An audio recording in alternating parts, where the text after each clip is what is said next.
hallara düştüm, ne hallardan. Yorulmuşam axı olanlardan. Öpür nefesinden uzaklardan. Yayılıp aləmə fəryadım harayım.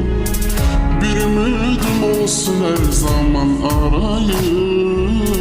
Oşayım telini saçını darayım. Öpüm şirin şirin yanaklardan. Ne bilsin ağlamak çaremi həllimi. Öləcəm qalacam bu səncə bəllimi. Şair qadınısan al təsəllimi. Sətirlərdən vararlardan. Küsün həvəsimdən dodaqlardan. Ne hallara düştüm, ne hallardan.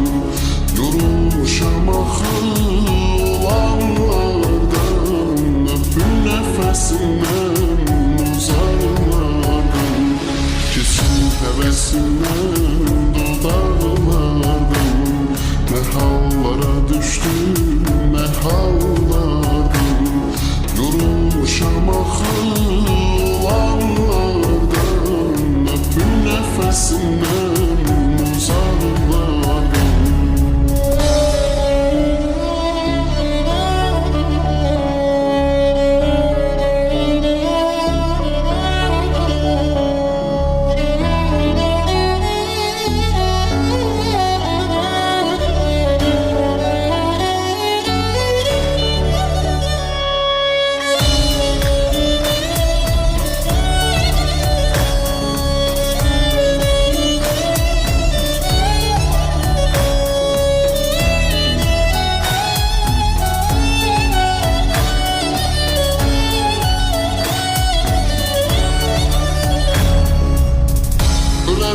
Yolunda qırmaram xətrini.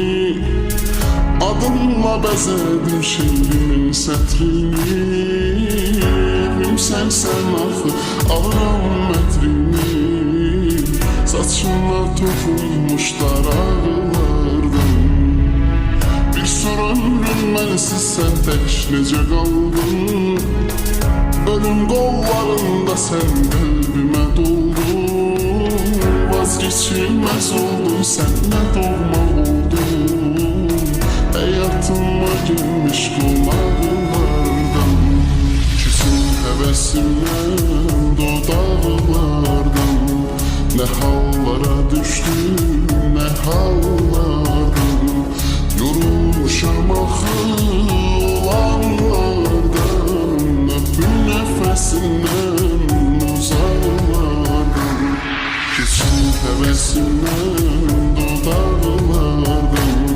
Ne hallara düştüm, ne hallardan. Yorulmuşam axı olanlardan. Öpür nefesinden uzaklardan. Küsün hevesimden dodaklardan. Ne hallara düştüm, ne hallardan.